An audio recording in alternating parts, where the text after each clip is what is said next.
Hey everyone, welcome back to a brand new video. Today we are finally ripping out this single column in front of our front door and replacing it with two new columns, one for either side. So whenever we purchased this house, we immediately noticed how awkward this column was. Like, who puts a column right in front of the front door? Hi, Zoe.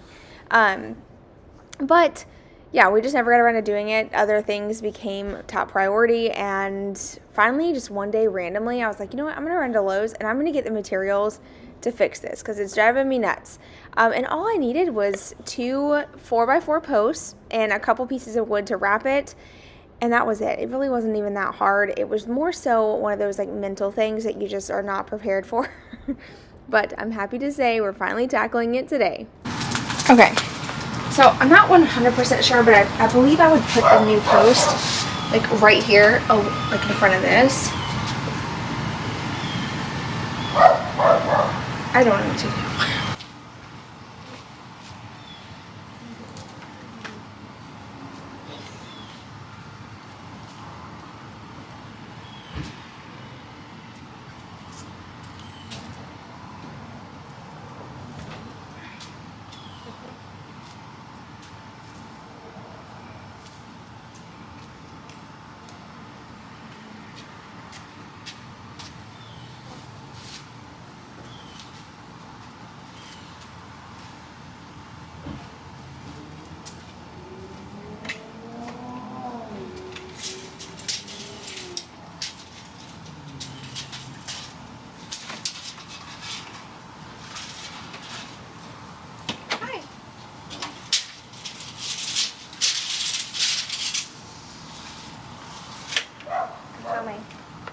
How was your nap?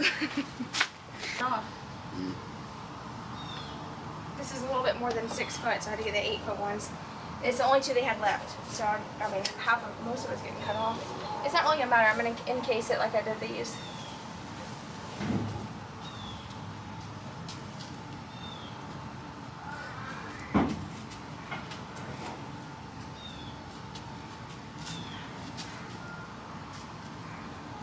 You're so heavy.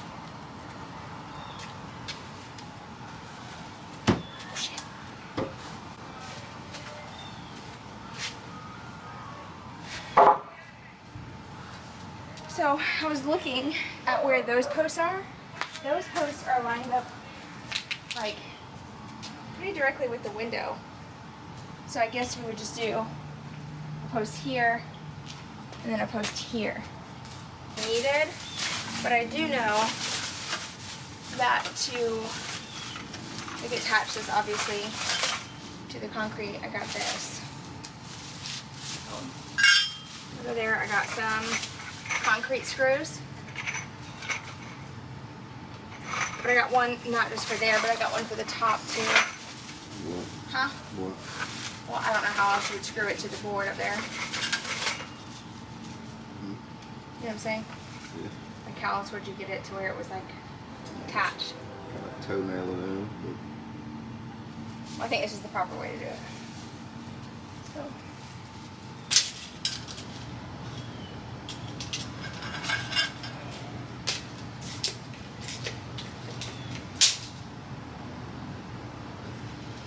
Maybe I'll cut like a little extra.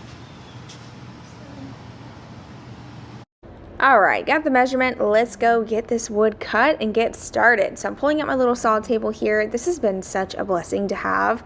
I actually found this on Amazon. I did it around like Mother's Day. I told my husband for Mother's Day I just wanted to have a really convenient, beautiful workspace. I just was tired of dealing with the constant opening up a foldable table to get my saw out, and it was just a hassle. So having this table that's permanent, it's on wheels, it's so nice.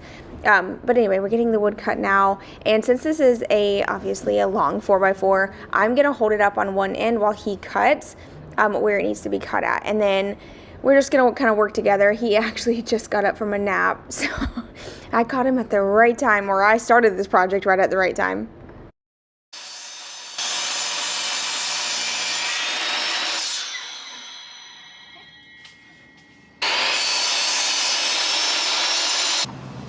You just out here working. You look so hot. No more. You do. I don't know what you said. I was distracted.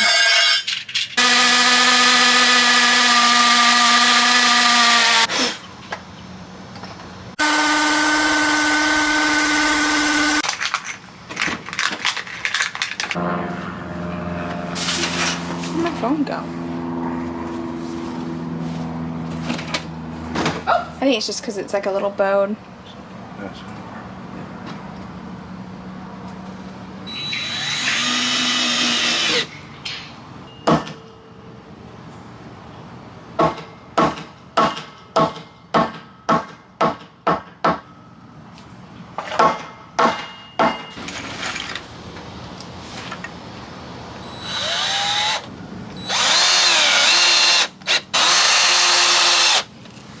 It's gonna be so weird without the post being there.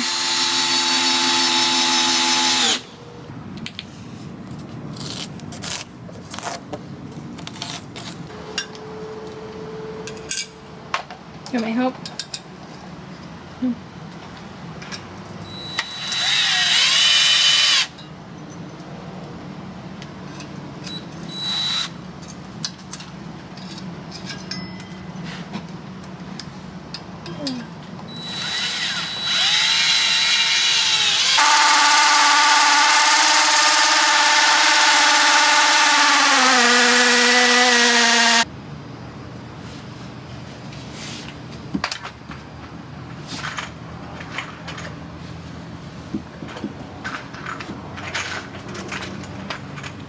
Where's the hammer?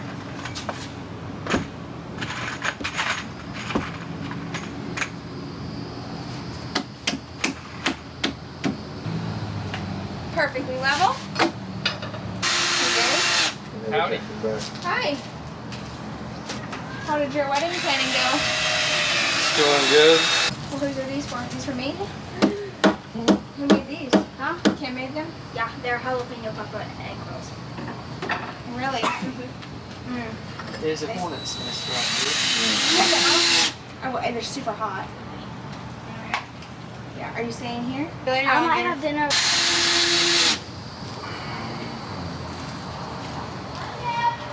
If y'all don't have a neighbor that can cook, then I feel sorry for you.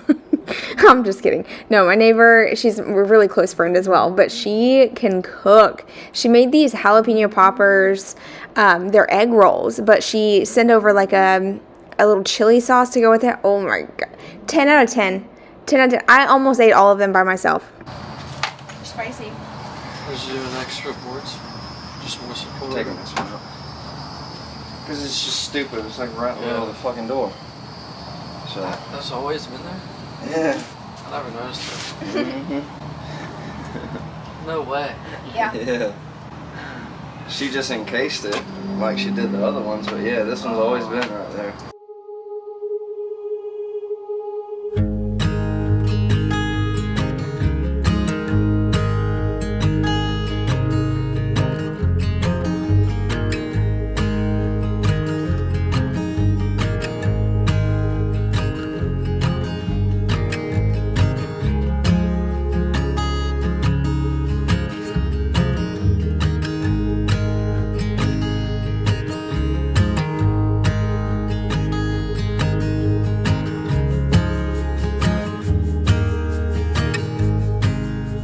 Now, I know I shared this in a previous video, so this might be a little bit of repetitive footage for you guys, but for those who don't watch the vlogs, I wanted to include this footage here because this is kind of like a home update / update on the building.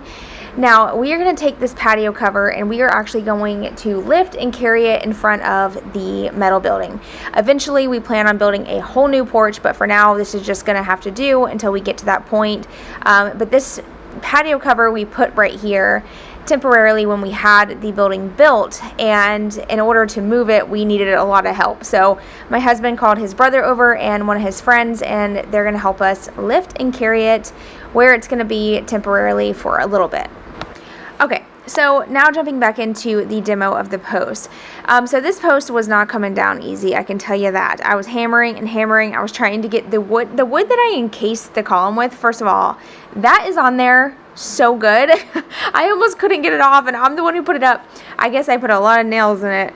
So I'm actually salvaging the wood casing because I'm going to use it for one of the newer posts, and then I purchased new wood to finish the last post. So instead of wasting money on more wood, I figured I would utilize the wood that was there, but it just took a little bit of patience and time to get that off without messing it up. And then my husband had to come in and help me rip out this post because it was in there so good, but I'm getting ahead of myself. That'll be in just a couple minutes. But for now, let's get this wood framing off of it that I stained because I'm going to reuse that. It's always so funny to hear people's reaction to the post being in the front of the door because nobody, as many friends as we've had come over and company, nobody ever really noticed the post in the center of the door until today that we're trying to tear it out. I just think it's hilarious. Y'all notice it all the time. Every time I share the front porch, y'all are like, oh my gosh, that post is in the worst spot.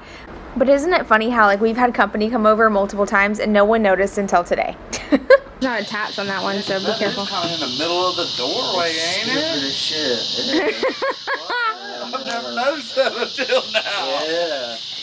Alright, so I had to cut the audio here because the katydids that we have outside, they are screeching lately. It's so bad. If you live in the South, they are just the most annoying bugs of all time. They just scream all night.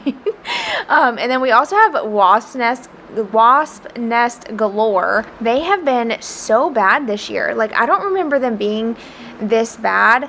Maybe it's because we tore down the sheds. Maybe they had nowhere to go, so they all swarmed to the front of the house. But they also were in the smaller trees that we have out back, and Knox has gotten stung so many times. So if y'all have any suggestions, let me know. Dylan did spray the yard, and we've been trying to, take care of them as soon as we see them. But man, they just appear out of nowhere. But anyway, the post is coming out now, and you can see there is a hole left behind because they did concrete this post in. So Dylan's just working on getting all the wood out of there, and then we're gonna fill it with sand for now.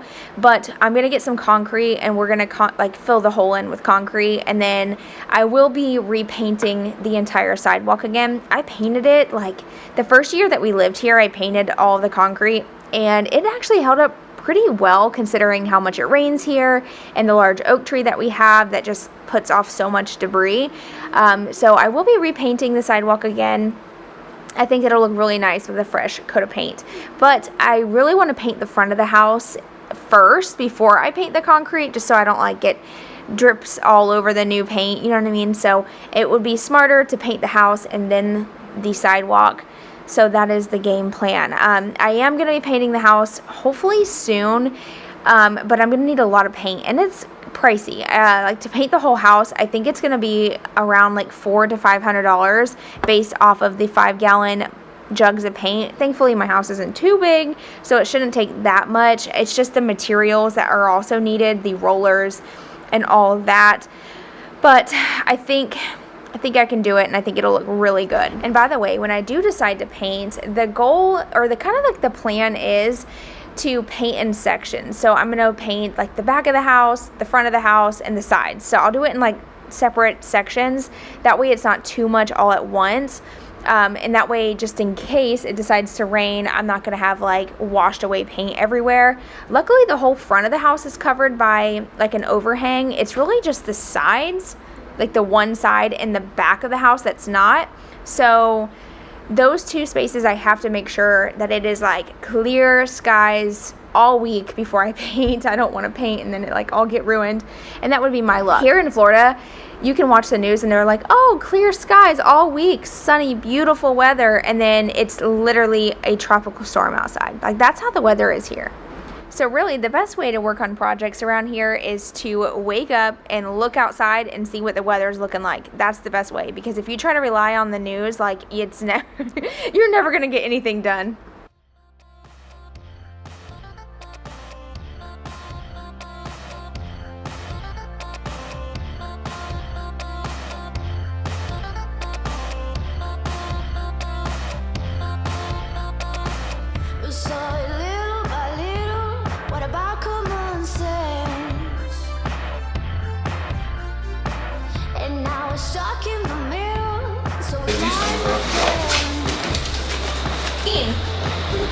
That is really ridiculous. It's sideways like that. Is that nailed? elephants. Elephants are freaking out. Oh, you're sorry, but you never can tell. All the lovers, we were diving far too deep. Different colors that we had to pull to sleep. All the lovers, hope that we could break the spell. All the lovers, we went down the wishing well. All the lovers, we were diving far too deep. Different colors that we had to pull to sleep. All the lovers, hope that we could break the spell. All the lovers, we went down the wishing well.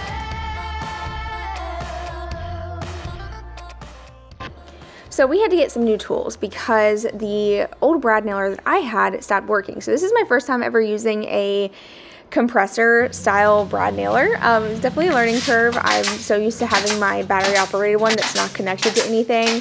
And I will admit the battery operated is so much more convenient because you're not carrying around a hose with you and a compressor. But this brad nailer actually came with a compressor, and it was a cheaper price to buy it as a set. And then we had to get a framing nailer for the building because we're obviously framing out the inside, which, by the way, that is going awesome. We are really impressed with ourselves because I think going back to, it's just one of those things that you just got to set your mind to it and get it done. Sometimes projects can be really intimidating, even for me. Like I know I do all kinds of projects. I usually jump head first, but there are some that are just a little intimidating. Like, for instance, this column, just for some reason, the idea of tearing out the old column was just like, I can't do it. I don't think I'm going to be able to handle it. But really, it was super easy. It was just adding the two, new columns before you rip out the old one, obviously, because you don't want your whole porch to fall down on top of your head. But I think it was that mental block that I had, and this just proves that when you set your mind to something, you can achieve it. And we were able to get this done within a couple hours. I mean, obviously, the next day I came out and I finished up encasing it with wood just to make it match the other columns. I like the way it looks encased. I think it looks so much nicer. And then I do go in and stain it as well to match, which I had to color match because the stain that I used previously was actually it's like an outdoor sealant. What is the name brand? I think it's Valspar. I'm pretty sure it's Valspar. I could be wrong. I can't remember the name of it. But it's called October Brown. And that's what I use on my fence out back as well. But I obviously don't have any more of that stain. And it's expensive. It's worth it because it lasts a long time. The color stays beautiful. But I was not about to spend $50 on a small gallon of paint. So I went out to my carport. I found some stain. I had to mix a couple colors together to get this one. So I wish I could tell you the color, but I cannot. It's like special walnut mixed with a little bit of black stain as well. And I came up with this color, which matches pretty good. I will say this stain that I'm using right now has a little bit more of a glossy finish than the October Brown that's on the other columns, but really, you can't tell from a distance. It's honestly, if you're sitting here comparing it, you're going to notice it. But I mean, if you first initially walk up or you're just looking at the front of the house, you would never know. I do need your help though, so please let me know in the comments if you have any suggestions for this. So I plan on painting the house, and I do plan on doing it by myself because hiring it out would be thousands of dollars, and I just don't have that. So we are going to do this on a budget and DIY painting the house. I honestly don't think it's going to be too bad. My home is not overly textured, and I've painted a million different things. Like, how hard could it be, And also, another pro to this is my house is not big, so it wouldn't take too long. And I think if I worked in sections, it wouldn't be too bad. So if you have suggestions, if you've ever painted your house yourself, let me know all the details in the comments. Also, I think I have settled on a paint color for the actual house, but I'm not sure what to do with the actual sidewalk, and that is where I can't stand the way the sidewalk looks right now. It is stained up, it's chipped, I've pressure washed it so much. I've even tried to pressure wash off the paint, trying to get it down to just like original concrete, but there's so many stains in it, it still looks bad. But ultimately, I just can't decide if I should go lighter or darker. But anyway, besides that, I'm just really excited to get the front of the house looking good. I am the queen of neglecting the front of the house for some reason. I think what it is I focus so much of my time on the inside, and we've been working a lot on the backyard, that the front of the house just gets put on the back burner, and it's time to you know, the first impression is really important, and I know that, and I think that this time of year when fall is approaching, I get this urge to really clean up the front of the house because I get excited to decorate the front porch for fall and stuff, and maybe that is what's giving me the push, is like the cooler weather and being outside more. I don't know, I'm just sharing my thoughts, but yeah, I'm excited to get this done. This made such a huge difference, like, and oops, excuse me, sorry, I just whacked the table with my hands. I still talk with my hands even though I'm talking to the computer right now. Anyway, I wanted to share, when I show you the before and after clips of the column, just know that in person, it made more of a difference. I feel like on camera, it doesn't show up as like wow factor, you know, but in person, it has really transformed the front of our house. Like, we've even had companies say like, wow, like the front of the house looks different. What did you do? We moved the column. Like, that's it. And that small change, just what an impact. Anyway, thank you guys so much for watching today's video. I'm going to go ahead and include some like before and after clips and show you the difference. Now, you have to try, listen, because the front of the house doesn't look that different, but you have to pay attention to the post. Don't look at the color of the house. Don't look at the sidewalk. Don't look at my ferns that are dying. Look at the column, okay? It made a huge difference taking this one down and adding the two. I will get around to finishing up the rest of the house eventually. Just trust me. It's going to be some time, but I will get to it. Thank you again for being here. I hope you have an amazing rest of your day, and I'll see all of you in my next video. Bye, y'all.